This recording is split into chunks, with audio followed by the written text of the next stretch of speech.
guys, welcome back. Part 2 of this Shop Talk series. Lucas and I have had a few minutes to talk about some things and discuss some stuff. And in the midst of doing so, we've kind of got off on a tangent. We got off a little bit of tangent. We figured out about 5 or 6 more videos for you guys, but we'll wait. We'll build the anticipation. But anyways, let's crack a cold one and let's get to it. Kind of a continuation of our part 1 is going to be this. I know a lot of you might not remember, and a lot of you might remember. A big part of me growing up is car magazines, and mainly, I mean to say not just car magazines, but like automotive media, I guess is a better way to put it, but in print form.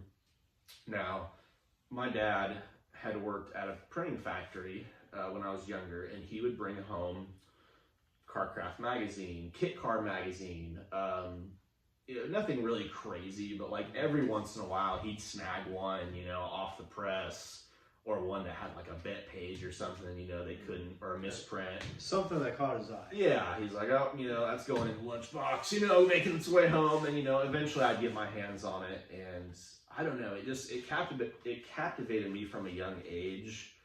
But just looking at that stuff and then looking at what we have now as far as automotive media is just kind of crazy to me. There's just a really wide spectrum of what it was and what it's gone to. Just to put it in kind of perspective, there used to be a lot of different publishing companies. Now, yes. I don't know a lot. I'm just kind of going off the top of my head about this, but 90s and back. So let's go 90s and back is relevant, but 90s, 2000s, 20 teens, 20 into really the mid 20 teens to 2020. There was quite a few print companies that actually printed automotive media in a magazine. The problem was at that same time, around the 2010, 2011, another thing started getting popular. What platform are we on right now? YouTube. YouTube started getting very popular, and it started cutting into a lot of the print, sector. I guess is the only way I know to say it. It cut into a lot of that. So seeing all of that media being printed physically, and now to what we have, with the YouTube and with the social media. I mean, you could go on and on and on about the social platforms of posting automotive content, but I have likes and dislikes about it, because I've heard from people that, anyone can put their car on the internet. It's kind of just, you load it on the internet, it's there. Oh, look at me. Look what I did in a 15-second clip. Right. Yeah, look what I did in this TikTok. If you got your car in Carcraft or even Hot Rod magazine, like that was a huge deal. Right. That was insane. Like one of the editors reached out to you or staffers and was like, hey, like your car's badass. Like we want to put this in a magazine. Right. Like that was huge. So like that was a whole nother level of, I'm just not a social media influencer. I'm a car builder, I guess, or a mini trucker, or a whatever, rat rod builder, and I'm getting featured in these magazines. Luke and I were talking about, before we started doing the videos, about all of the titles that they had. And I remember he was a big one on Muscle Mustangs and Fast Fords. That was a huge one. That was a Peterson Publishing, same company that does Hot Rod, Carcraft, or did. Correct me if I'm wrong, I believe Hot Rod magazine is the only one that they print now. I don't think they do any others. They had several Mopar titles, same with Chevrolet, same with Ford. I know they had Mustang Monthly, Muscle Mustangs and Fast Fords. I think they might have had a couple others. They're all gone, unfortunately. A lot of the factories have closed down. It's not in this. It's not just the editorial side; it's Right. the actual manufacturing of Right. said products. Everyone in the editorial side has had to do video, and that kind of brings me around to my next thing. Is in the age of YouTube and the age of it becoming more popular, there's been a lot of evolution in that too, because I'll just name a couple examples. Like I said in part one, Cletus McFarland, you know, started out 1320 video. You used to see grainy ass videos of a Mark IV Supra, you know, on anti-lag, rolling down the interstate, you know, roll racing.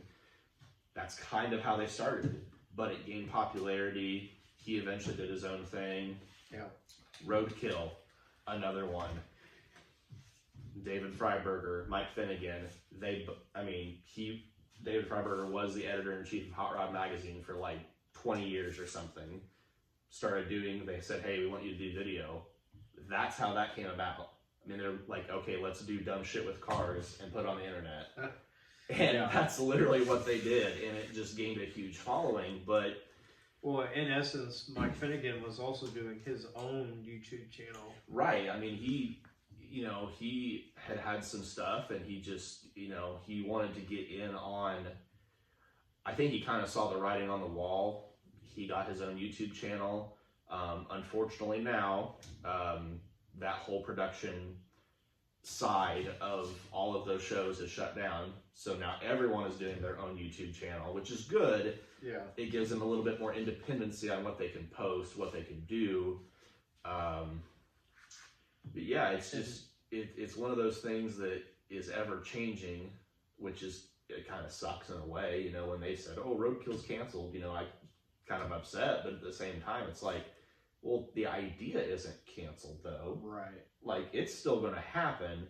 You're just going to have to maybe watch 2 or 3 different YouTube channels to figure it out. And for me to kind of add in on some of the video content shows and into moving on after things started ramping down in the last few years, somebody that I followed, mainly found him on DirecTV, is Full Custom Garage, Ian.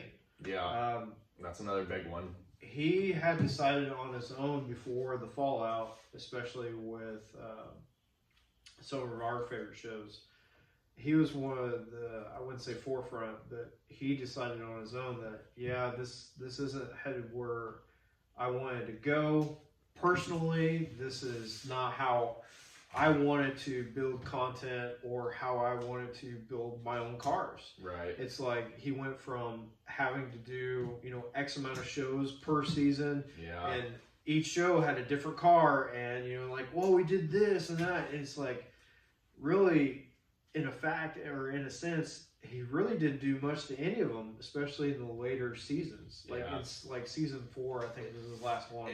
And now that he's on YouTube on his own dedicated channel, he does what he wants and shows it how he does it. Or it kind of talks about, like, I'm thinking this, but I'm kind of imagining this. And he just builds his full custom vehicles. Right. The way, full sheet metal. Right. The way he wants to. Right. And the freedom. Right. And I'm glad Lucas brought that up, because that kind of gave me a couple more topics to, to pinpoint here. The thing about freedom is, especially with creativity, when you're building, when someone, and again, I'm just paraphrasing here from other content that I've watched, other creators, when someone's handing you the money, handing you stacks and stacks and stacks of money, or a credit card with a very high limit on it, that's great. However, they also say, before they let go of the money pile that they're handing you, hey, we have to have this, this, and this. The car has to be done at a certain time. We're on time crunch. If you don't make it, guess what? This money pile gets ripped back out of your hand, and you're out the money. And you're left with a half-built car. So I think that's, well, not just a half-built car, but you're also left with the parts tab. You're left with time lost on your own personal time that you can't get back. Right. you know, we're all mortal. Like you, Yep. you only have so much time on this earth. Yeah, And it's just, yeah. poof. It's crazy. But I've heard several creators, especially the ones that have gone out on their own, say that like it's fun, but it can be really brutal to try and meet timelines and meet schedules and all of those type of things. But another one I want to bring up that had really gained popularity over the years, and I kind of forget about them every now and again, and unfortunately the company is still around and still a thing, but like none of the original people are still running it. I think I know where you're going. You think I think he knows where I'm going. Is it Gas Monkey Garage? It's not. Yeah, it's not Ass. Oh, It's okay, not, I'm wrong. It's not Ass Monkey Garage. All right. No, think YouTube. Think YouTube days. Think drift videos. No, go ahead. Hoonigan. Oh, OG Hoonigan. yeah. Like when I say Hoonigan and Jimmy Kana. yeah, when I say Hoonigan, I mean like Ken Block and everything. Rest his soul. Yes, R.I.P. Ken. Man, he was a freaking wild one. Started out DC Shoes, and then he just rally driving, and I mean, it exploded from there. But yeah, Hoonigan was another one, and I don't know if it was like a too fast, too quick type of thing, but even until like the COVID era, like it was wild. Like they were putting on all sorts of events and doing all sorts of crazy stuff on YouTube. And then they had some sellouts and stuff, and they're like, oh, we sold part of the company, and then all of a sudden it's like, oh, they're owned by Wheel Pros, and like everyone left. So it's just, but again, everyone does their own YouTube now, so it's like, if you want to see so and so, if you want to see Brian Scotto, who is the co-founder of Hoonigan, you can watch him on YouTube. If you want to see, Hurt Drift is Right. Torch Stallion, you can watch that on YouTube. It's just For me to go back to our original point of magazines. sorry about that, guys. We got to split this up into a couple parts here. Anyways, Luke, So you're saying I was trying to get back to the original point of magazines from when we were growing up, and one of the things that drew me to Muscle Mustang and Fast Forwards is not only like the opening picture of the the title project of the week or the month, but the stories that came with it, the fact that it became personal and almost just person to person, and you kind of touched on it earlier in the video where it's not just, oh, look at me, look what I did. It's who are you as a person, and the editor or the person that is writing the story is trying to get to know you kind of personally, but not so far in depth that you're like friends forever. right. But how the build happened, Right. what certain things about it interest you or the editor that was writing it, the author. There has to be some personability in it though, because I mean, to take that much time and dedication, as I'm sure a lot of you know, to build something, I mean, it takes a lot. When people say, blood, sweat, and tears, Yeah. I mean, either they're just joking, they're bullshitting, or they fucking mean it. So it's like One of the central themes that we kind of touched on and not really actually physically talked about is the fact that true car people want to talk about their projects. right, And they take pride in it. yeah, And not just in the freedom of how they build it, but they want somebody to, question them, like, well, why'd you do it this way? Why'd you do it that way? right, I think that's cool, but maybe try this instead. This might help, or man, it might look better this way, or whatever. And just the person-to-person contact right, really helps. Yeah. But for us growing up, magazines were that source of new knowledge, or man, I didn't think I'd do it that way. Like, oh man, look at this crazy build and how much power they're putting out. How did they do that? What sort of components did they use, Right. or the setup? So the personality of the magazines really helped to make it more in depth. Well, not really in depth, just more personalized for me, the reader, and to get me more into the car building process or more excited about it. Right. Yeah. And by the time that Muscle Mustangs and Fast Forwards ended, I had a stack of magazines that thick Yeah. for 6 or 7 years straight. Mm-hmm. I was a subscriber the entire time. Yeah. I remember asking my mom. I'm pretty sure I asked my mom to subscribe to Mustang Monthly for me because that was like the vintage. Yeah.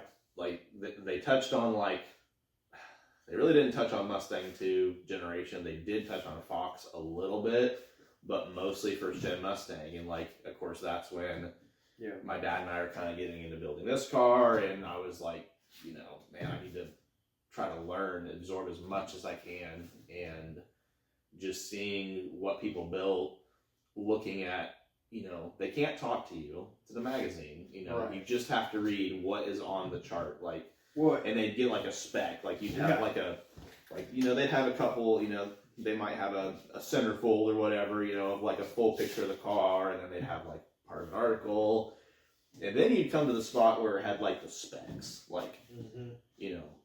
rear wheel horsepower, dyno numbers, things like that.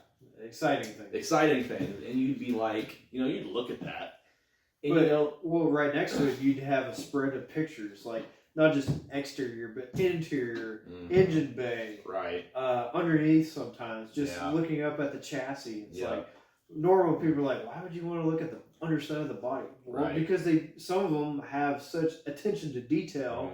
It's man, I wouldn't have thought about doing it this way. Right. And that's kind of neat, Yeah. When you started seeing unconventional ways of doing certain things, but it looks super clean. Yeah. The first time you saw shaved engine bays, the first time I was going to bring that up. The first time you saw bulkhead connectors for firewalls, it's what do you mean there's one electrical connector going through the firewall? Yeah. It's because it's all that's it. That's all it's going through there. Yeah. Flushing stuff off. It's just or really just kind of a more mundane thing that some people don't really think of is color combinations. Yeah. I would never have put brass colored wheels with a white or a gray car until I saw it for the first time. Brass wheels. Who would color the rims brass color? It looks good. Honestly, it's not that bad. Yeah. It looks great on some of them. Oh yeah, it looks really good. So you just get more of an idea of not only for yourself, but for things in the future, man, just eye appealing things. But something else you kind of reached out on a little bit is the magazines themselves not only gave us ideas, but the fact that we couldn't be there in person to talk to said person, or had caught them at a Cars and Coffee or a meet or just a cruise night or a late night drag strip in the middle of town, illegal stuff. The fact that we couldn't be there personally, this author took the time out of his busy schedule to deliver this message and this idea. Right. I also think that gives it some mystery though, because you can't watch a video, you can't see the car 360 degrees. You see what's presented in front of you. Right. Now, the photographer and the editor and all those people work together to get the best idea of what it is together, but it also leaves some room for mystery because you can't see all of it. But I think that's also a good quality to have, and a good thing that magazines brought on was, it gets your mind thinking. It gives you creative ideas. The internet does too, don't get me wrong. However, if you see a car build that you like on the internet, you can type it in, and guess what? 1 million results of that car build come up on every search engine or every social media platform. It's so vastly different. But like I said, I'm kind of both good and bad. It's both good and bad. There's both good and bad facets of it. Yeah. I mean, I completely agree with that. You know, let us know what you guys think of our ideas on this and any other topics that you want us to talk about. Luke, you got anything to add or? Part 3. Part. Wait. Hang on. Maybe we'll get. We have brainstormed tonight, and we've you know, had a couple of these things here, these you know, sodies. So we brainstormed some really good ideas for you. Maybe tonight, maybe next time we do this. I don't know. We'll see. Yeah. But I guarantee you, I am going to start posting, or try to start posting at regular intervals. I think that's going to help. Weekly. I'm going to try twice a week. Ooh. I'm going to try twice a week to get a video, either a video or a short out there on the internet. Okay. So Redeem yourself with the shorts. we're going to try. We're going to try. So you'll be seeing more of this project right here. You'll be seeing more of Project White Trash, aka Tammy, the bitch. You'll see her. Oh, trust me, we love her. We love her. She's and the just, state of Illinois won't let me get the license plate that I want either. Well, you know, we're gonna have to improvise. We're gonna have to be creative with that. So. WHTTRSH is not available because they're too smart. Oh, we'll get creative. We'll think of something good, and yeah, you'll see more of both of our builds, both of our projects right here on BWest Builds. Stay tuned, and we'll see you next time. Later.